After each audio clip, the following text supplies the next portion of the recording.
Hello and welcome to the channel. My name is Annalisa,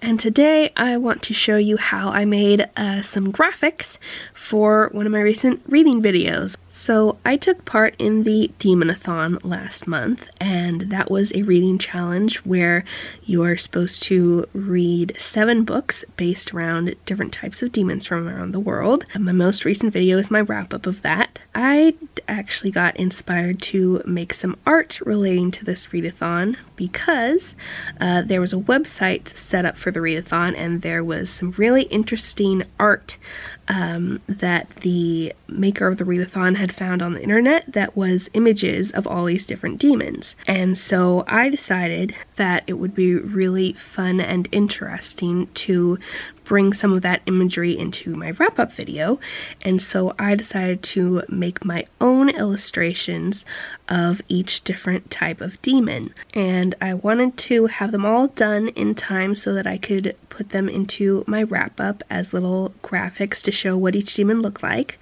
And so since there were going to be 7 of them, or just 6 new illustrations, since I would be using my succubus painting that I did a couple weeks ago for one of the illustrations, I decided to make all the rest of my illustrations really simple. And I have found that my alcohol ink markers are best suited for doing simple illustrations like this, partially because it's hard to do complicated illustrations with them because I have a limited number of colors and my blending options are somewhat limited, so I can only do a small number of colors per piece, and also because the colors are very vibrant and so are the blacks, and I feel like I get the cleanest,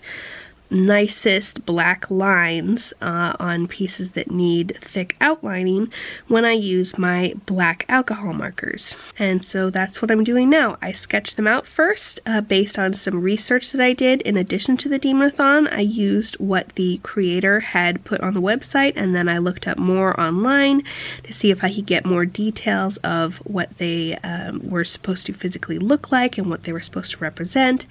And so I decided to do a simple 9-tailed fox yokai for the yokai prompt, and then as I was looking up online, I found out that jinn are usually represented with various animal characteristics, and sometimes those animal characteristics are those of a bull or a cow, and so I chose to kind of mix that with the idea of a slightly westernized, stylized genie. So I put sort of a bull's head on top of the classic big muscular jinn arms that kind of, I assume, were popularized with Disney's Aladdin. I'm not sure if that was a popular image before that or if they came up with it. And then put sort of a wispy bottom so that it looks like he could have come out of a lamp, or he could just be a wispy jinn that floats around. And I made him very colorful because usually in the art that I found online, jinn are depicted very colorfully. And then we get on to the Shaitani, and so the Shaitani is an African demon, and they are supposedly usually appear in the form of animals, and they're shapeshifters. So I decided to make a giraffe kind of looking thing that was very stylized and was kind of mid shapeshifting, so it's only got 3 legs and a weird looking tail and the neck all curved back around. And I decided to do a kind of vaguely giraffe-like print for the colors with a yellow and a brown. And then for the Wakufe, there is very little I could find as to what they're supposed to look like online. They are South American, if I'm remembering correctly, but they are very much known for lies and deceit, and I couldn't find any text that described them as being skeletal, but whenever I found illustrations of various Wakufe, they were usually depicted very skeletally, so I decided to do a highly inaccurate but vaguely based on a skeleton illustration, and have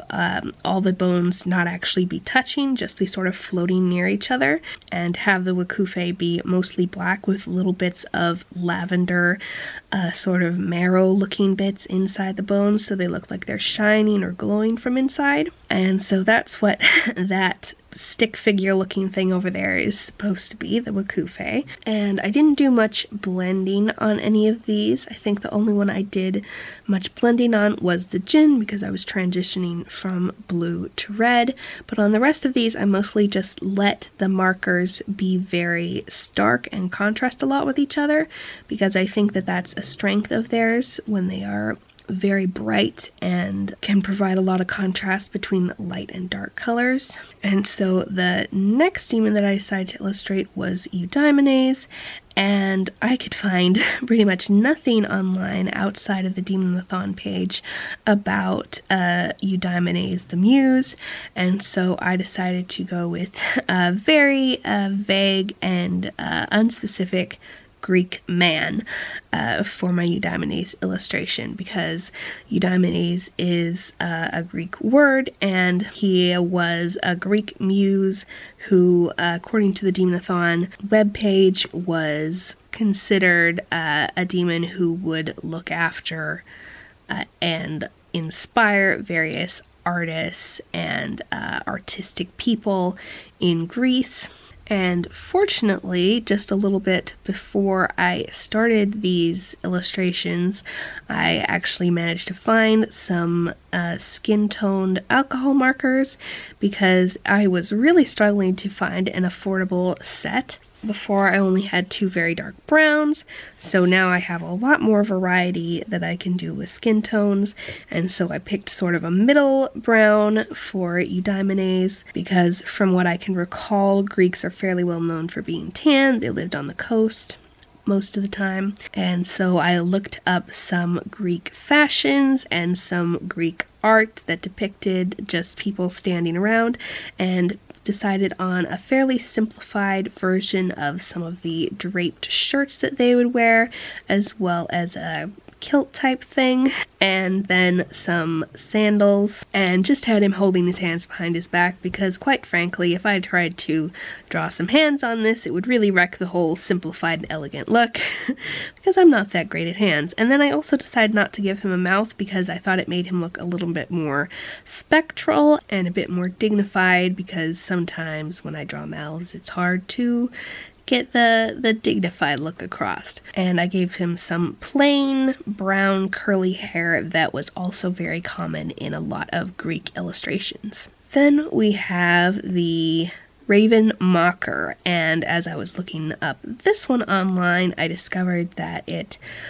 is associated with fire and tends to either appear or disappear when it's coming or going in a big fireball, and so I decided to draw a fairly plain raven with some flames going on in the background. And I put some dark gray on his wing so that you could see the curve of it, because obviously otherwise it would have just disappeared with all of that black. And I put some highlights on his beak and his eye so that they would be shiny. And then I went into the fire going with some orange innards and a little bit of yellow on the very most inside parts of the flames. And then I applied some of my red, some of my less bluish red, because I have two very strong red markers that just show up really well and are very pigmented, and I really like those because red is one of the colors that can be very hard to get strong, especially in my usual medium of watercolors. It's very hard to get a strong red because usually when you dilute it with water it just turns pink, and so I really enjoy using my red alcohol markers. And I think the Raven Mocker, Eudaimenes, and the Fox Yokai are my favorite illustrations. I think they turned out the most clean cut, and you can tell what they are. Although the Shitani is very interesting, it's very strange, and so I like how fun that one was to create too, to kind of try something super different that wasn't like a realistic shape at all, that was really fun. And it was really inspiring to look at the various representations of the Shitani, because it is usually depicted via sculpture, and so most of the pictures I was looking at were of 3D sculptures, and they were really interesting looking. And so these are all of my little graphics that I made. After I finished these, I took them outside into the sun and took fairly close-up pictures of all of them. Then I went online and cut away the background, and then I fiddled with the colors and the contrast, and then I had graphics to put on my video. And so I really like being able to make